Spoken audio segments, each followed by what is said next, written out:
Salut à tous, c'est la rentrée sur Indécis. Je peux enlever mon masque parce que je suis assez éloigné de notre premier invité de la saison. Et du coup, moi aussi, je vais l'enlever. Mais vous pouvez l'enlever, voilà.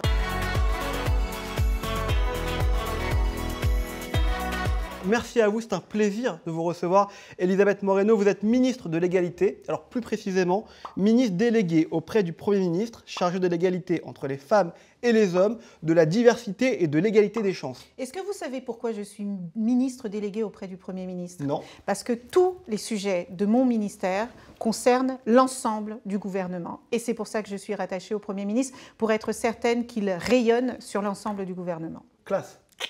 Pas mal. Et alors, délégué chargé de l'égalité entre les femmes et les hommes, de la diversité et de l'égalité des chances, ça en fait du boulot quand même pour Beaucoup. une seule femme. Je ne compte pas mes heures, mais ce sont des sujets absolument passionnants. Ce sont des sujets qui concernent la vie de beaucoup de nos concitoyens et concitoyennes. Donc, je ne ménage pas mon énergie pour traiter ces sujets. Bon, c'est quoi votre boulot exactement, pour ceux qui nous regardent? Mon boulot, c'est de m'occuper de toutes les personnes qui sont parfois oubliées dans les processus, dans les systèmes. Ces personnes qui sont parfois discriminées juste pour ce qu'elles sont. Parce qu'elles sont des femmes, parce que ce sont des personnes LGBT+, parce que ce sont des personnes issues de la diversité et parce que ce sont des personnes qui sont nées avec un peu moins de chance que la moyenne. Mon objectif, c'est de faire en sorte que, un, ils se sentent citoyens et citoyennes à part entière, deux, que tous ceux qui ont envie de réussir, de s'accomplir, de s'émanciper, puissent le faire. Est-ce que c'est pas un super beau métier, ça? Ah, c'est un très beau métier, surtout que vous avez eu plein de métiers avant. Celui-là, c'est le plus beau des métiers que vous ayez eu? C'est le plus beau des métiers que j'ai eu parce que c'est le métier le plus humain que je n'ai jamais eu. Et c'est pas toujours facile, je suppose. Ah, vous devez avoir des choses... Alors, vous savez, dans ce ministère, je vois tout ce qu'il y a de plus beau dans l'être humain, tout ce qu'il y a de plus triste et tout ce qu'il y a de plus laid. Ah, faut m'en dire plus, là, parce que là, vous me dites ça, mais... Parce que je trouve ça absolument atroce d'être rejeté pour votre couleur de peau, pour votre origine sociale, pour votre orientation sexuelle ou votre identité de genre. Parce que je trouve ça terrible que dans la 5e puissance économique mondiale aujourd'hui, il y ait des gens qui pensent qu'il faudrait 6 générations avant qu'ils ne puissent réussir leur vie. C'est ce que dit l'enquête PISA. Quand vous êtes un enfant d'ouvrier, il faut aujourd'hui 6 générations pour que vous espériez réussir votre vie ou devenir cadre.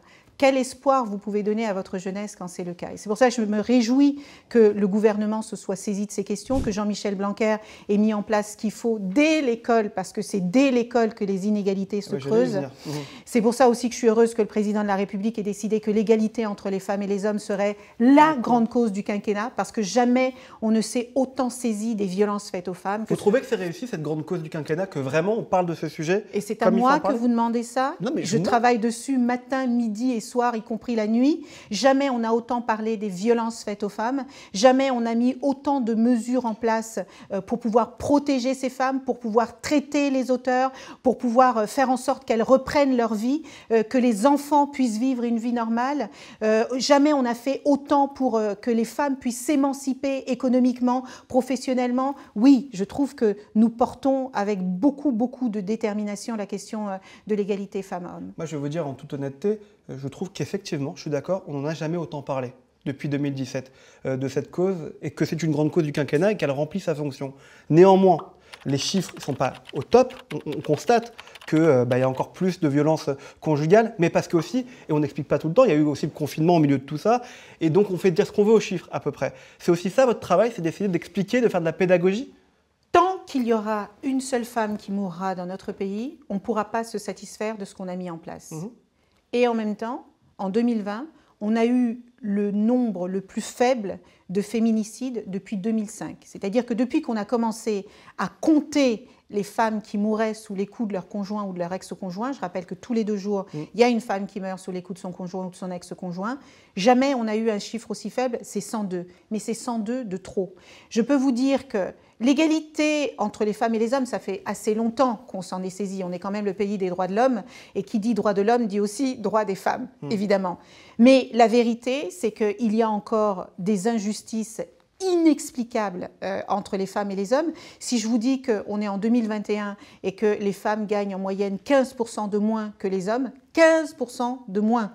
On a mis en place en 2018 l'index égalité professionnelle qui oblige toutes les entreprises de plus de 50 salariés à publier de manière transparente les salaires entre les femmes et les hommes. Est-ce que vous savez quel est le pourcentage d'entreprises dans notre pays qui payent les femmes et les hommes de la même manière? Non, mais vous allez me le dire. 2%. Ça, c'est pas le V de la victoire, c'est 2%. 2% d'entreprises. C'est un échec, c'est un véritable échec aujourd'hui. Alors, il y a deux manières de le voir. La manière désespérée, c'est que 2%. La manière pleine d'espoir, c'est il y a 98% d'entreprises qui vont s'améliorer dans les années qui viennent. Bah, j'espère en tout cas. On parlait au début de votre situation. C'est une bonne situation, ministre, ou pas? Parce que vous avez fait plein de métiers avant aussi. Qu'est-ce que ça veut dire une bonne situation? Mais tant dans la vie personnelle, c'est-à-dire est-ce que vous avez une vie personnelle aujourd'hui? Est-ce que financièrement c'est intéressant par rapport à tout ce que vous faisiez avant? Entre nous, heureusement que je n'ai pas attendu 50 ans pour avoir une vie personnelle, parce que sinon c'est pas maintenant que je l'aurais construite. Ça, je peux vous le dire tout de suite. Mais j'ai la chance d'avoir... moi, je suis très famille, et j'ai la chance d'avoir un homme qui me soutient... mais qui me soutient depuis de nombreuses années. Et j'en profite pour dire aux jeunes femmes, choisissez bien votre partenaire de vie. C'est indispensable pour la vie que vous avez envie d'avoir. Quelqu'un qui vous aime, qui vous respecte et qui respecte vos rêves et vos ambitions, c'est fondamental pour la suite. Mais ça vaut aussi pour les hommes. Choisissez bien la femme qui va vous accompagner. Et pour tous les couples du monde, choisissez bien votre partenaire parce que en fait, pour que vous vous épanouissiez à l'extérieur, il faut que vous soyez totalement épanoui à l'intérieur. Ouais. C'est pour ça que régler cette question des violences est indispensable, parce que si vous êtes malheureux, maltraité à l'intérieur, vous ne pouvez pas vous épanouir à l'extérieur. Donc, la vie de ministre, c'est un sacerdoce. En fait, ça fait 14 ou 15 mois que j'ai été nommée ministre, je n'ai pas touché terre depuis. Je passe mon temps à donner à mon pays et aux personnes dont j'ai la responsabilité dans ce ministère. Mais je ne regrette pas une seule seconde d'avoir accepté. Et financièrement, j'insiste là-dessus, par rapport à votre vie d'avant. Par rapport à votre vie d'avant, parce que ça s'affiche à l'écran, votre parcours. Vous avez un parcours quand même qui est magnifique dans votre carrière. Vous avez tout abandonné pour devenir ministre et servir la République en quelque sorte. J'ai voulu rendre à la France ce qu'elle m'avait donné, parce que je suis une grande patriote. Être patriote, ça n'est pas réservé qu'à certains extrêmes. Moi, je me sens profondément africaine, je sais d'où je viens, et je me sens profondément française et européenne parce que ce pays m'a tant donné. Donc quand Jean Castex m'appelle un 5 juillet, et c'est extrêmement symbolique, le 5 juillet, c'est le jour de l'indépendance du Cap-Vert. Vous vous rendez compte? Et il m'appelle ce jour-là pour me proposer de devenir ministre de la République française. Vous avez dit oui tout de suite.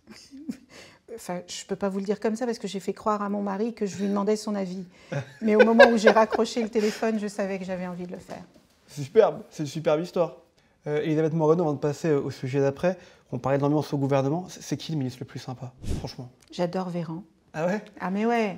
Pourquoi? Mais parce qu'il nous a sortis de cette crise sanitaire. Ah donc on en est sortis, ça y est, vous croyez? Non, attendez, on a quand même plus de 50 millions de Français qui sont vaccinés. Pardon, mais si on peut, vous et moi, se parler sans masque là, c'est parce qu'il a fait le job. Il faut le reconnaître. J'aime beaucoup Jean-Michel Blanquer parce que je trouve qu'il a fait énormément de choses, non seulement pour l'éducation, mais également pour l'égalité des chances. J'aime Clément Beaune parce que moi je suis profondément européenne et que la France va être à la présidence de l'Union européenne dans quelques temps et qu'il est en train de nous préparer une présidence dont on sera très fiers. J'adore Emmanuelle Wargon parce qu'elle m'a aidé à augmenter le nombre de places d'hébergement pour les femmes victimes de violences de 60%. Mais alors qui vous n'aimez pas? Joker. Je ne vais pas insister. On parlait des violences faites aux femmes tout à l'heure, un sujet sérieux. On voit plusieurs initiatives qui naissent à droite à gauche pour essayer de baisser ce nombre de violences conjugales. Il y a notamment une initiative du ministère de la Justice qui est apparue ces derniers jours, c'est casque de réalité virtuelle. Vous voyez de quoi je parle? Bah, bien sûr que je vois de quoi vous parlez. Ne soyez pas humiliant, non, pas du tout. Non, pas du tout. Donc, les casques et réalité virtuelle, c'est donc une histoire où on enfile un casque, comme les Oculus, certains jeunes qui jouent à ça, et on se met à la place de l'agresseur.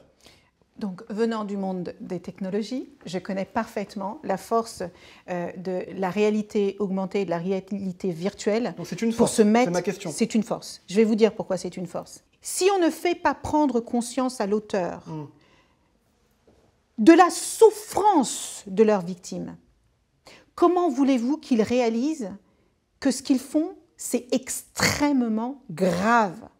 Les mettre dans la peau de leurs enfants.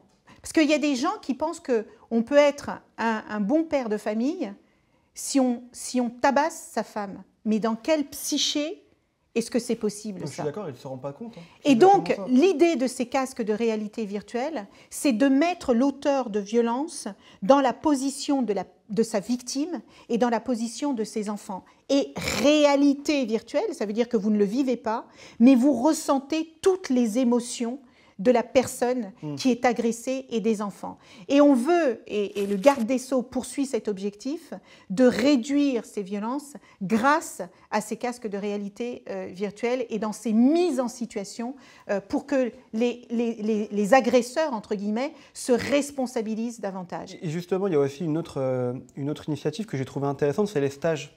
Les stages pour les auteurs de violences conjugales. Eh ben, c'est des stages qui sont prononcés par la justice. Et là encore, ça va dans le complément des centres de prise en charge des auteurs, des casques de réalité virtuelle. Ouais, sur les stages, on l'a vu, on a regardé, on a étudié. C'est incroyable. C'est-à-dire qu'on les met face à leurs contradictions, face à leurs propos, et il y a une prise de conscience qui est réelle. Il y a une prise de conscience. Mais vous savez, il y a deux choses. D'abord, on se rend compte que souvent, les agresseurs étaient eux-mêmes agressés quand ils étaient petits. Ouais. C'est pour ça qu'il ne faut pas négliger la situation des enfants, parce qu'ils sont victimes, mais ils peuvent aussi devenir auteurs plus tard. Ensuite, il y a des hommes qui ne comprennent pas la réalité de la gravité de leurs actes. Il y a beaucoup de Français, je n'ai pas les chiffres, mais j'avais vu une étude qui m'avait stupéfiée. Il y a beaucoup de Français qui considèrent qu'une claque, ce n'est pas grave. Ouais. Sauf que la claque ou l'injure, c'est le début de la descente aux enfers. C'est vrai, vous avez raison. C'est vrai, vous avez raison. Il y a autre chose dont je voulais qu'on parle, c'était les thérapies de conversion. Oui. On est dans une société hétéronormée. Tout le monde pense que la norme, entre guillemets, c'est d'être hétérosexuel.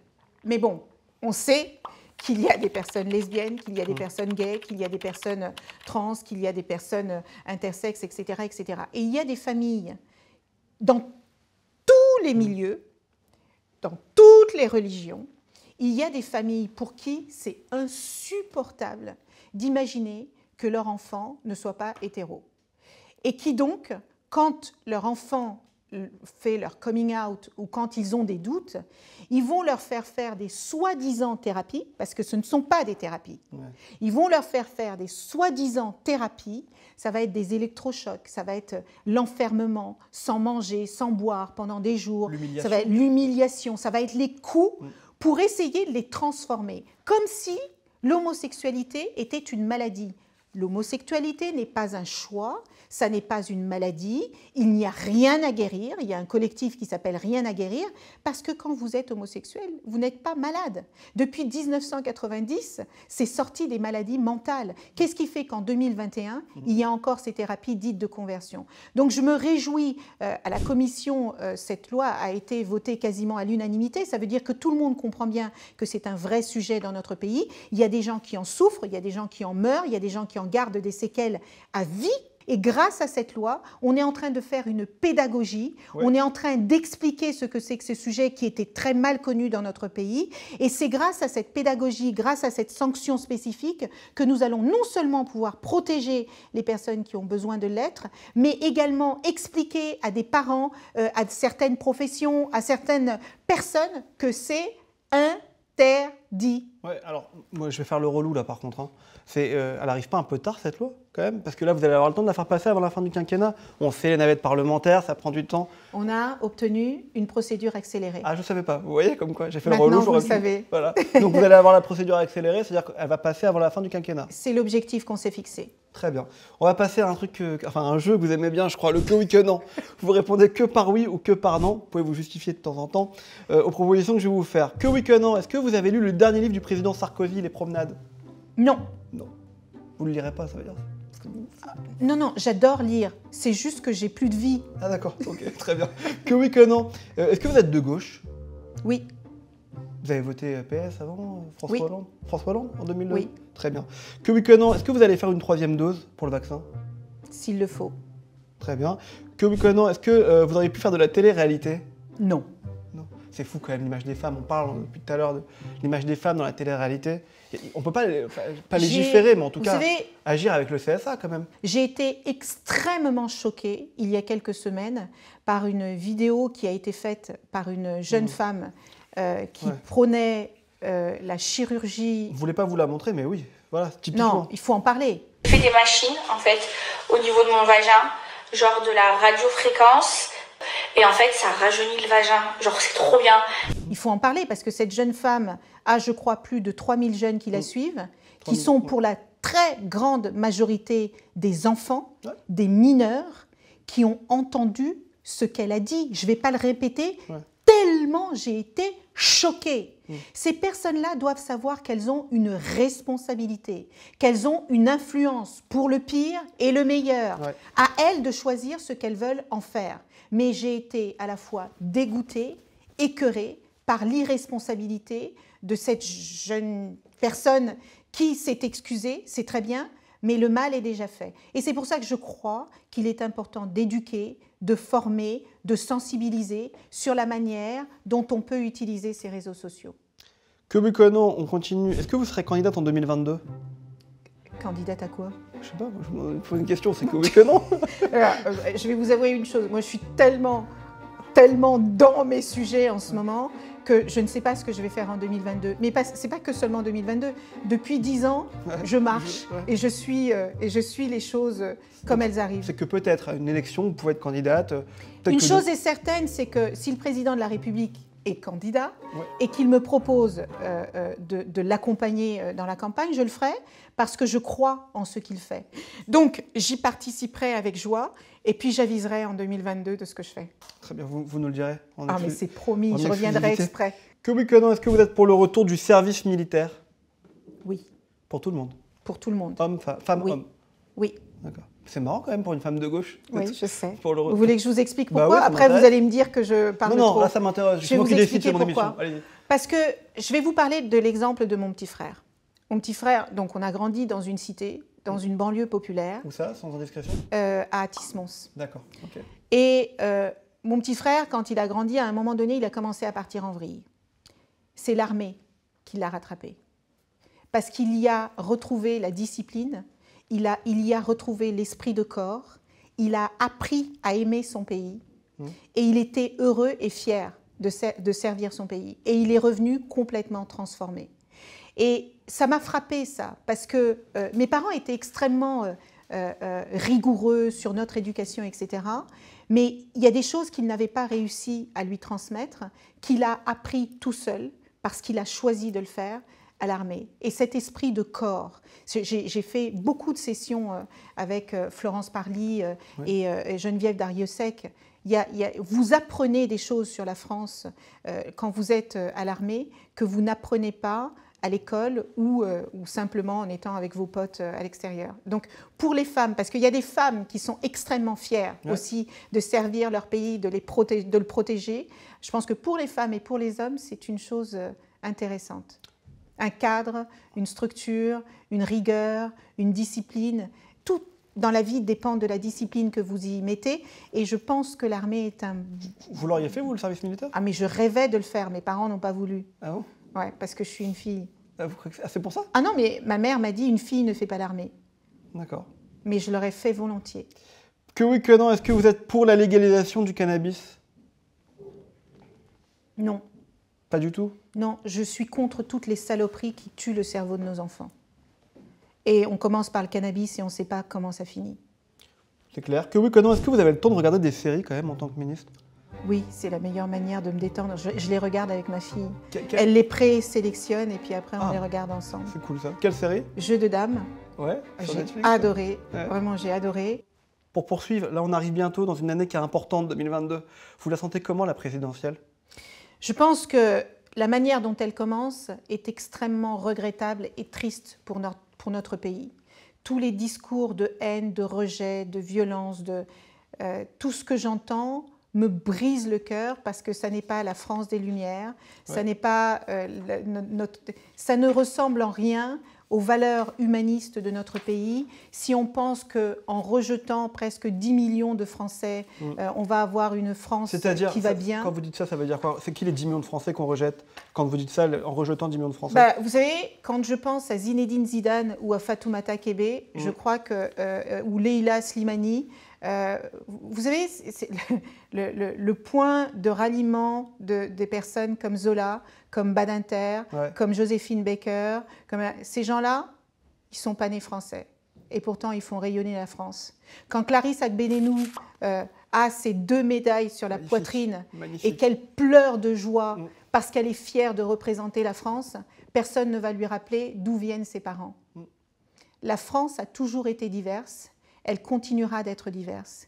Et la diviser, la fracturer, ne nous rendra pas service. Je ne voulais pas vous en parler, Madame la Ministre, mais je me suis dit que si j'en parlais pas, finalement, ça voudrait dire que j'évacue un sujet qui existe vraiment. Éric Zemmour, potentiel candidat à l'élection présidentielle, qui déclare dans l'émission de Laurent Ruquier et Léa Salamé, on est en direct. Les femmes ont une forme d'intelligence différente de celle des hommes. Je suis désolé de le dire. Et que les grands génies sont hommes. Mais c'est aux femmes de se poser la question. Elles n'ont pas la même forme d'intelligence que les hommes. Dans les milieux où il y a vraiment le pouvoir, il n'y a pas de femmes. Elles ne n'expriment pas le pouvoir. Elles n'incarnent pas le pouvoir. C'est comme ça. Je vous dis, le pouvoir s'évapore dès qu'elles arrivent. Donc, Simone Veil, Gisèle Halimi, Joséphine Baker, Lucie Aubrac, Marie Curie, toutes ces femmes-là étaient d'une intelligence inférieure. Pourquoi vous lui répondez, vous, mais on ne lui répond pas ça sur les plateaux télé où il est, partout? C'est ça ma question. On a aussi une responsabilité dans les médias aujourd'hui. Je pense qu'effectivement, les médias ont une responsabilité. Maintenant, moi, ce n'est pas mon rôle ici de juger. Hein. Chacun, c'est aussi le rôle de la démocratie, le jeu de la démocratie. Chacun vote pour qui il veut. Mais quand je vous dis les médias ont une responsabilité, c'est ce que je veux vous dire, c'est que là, on arrive dans une campagne, dans une période qui, à mon sens, va être ultra violente. On va pouvoir dire n'importe quoi et rien ne va être contrôlé. Et quand on voit ce matin une enquête qui est sortie où près de 87% des jeunes âgés de 18 à 29 ans disent avoir l'intention de voter, mais qui ne se sentent pas représentés par un des candidats aujourd'hui, est-ce que les médias aussi, ils ont leur rôle à jouer là-dedans? Vraiment donner la parole à tout le monde, c'est ça ma question. Vous savez, moi, j'incite chacun à penser à sa propre responsabilité.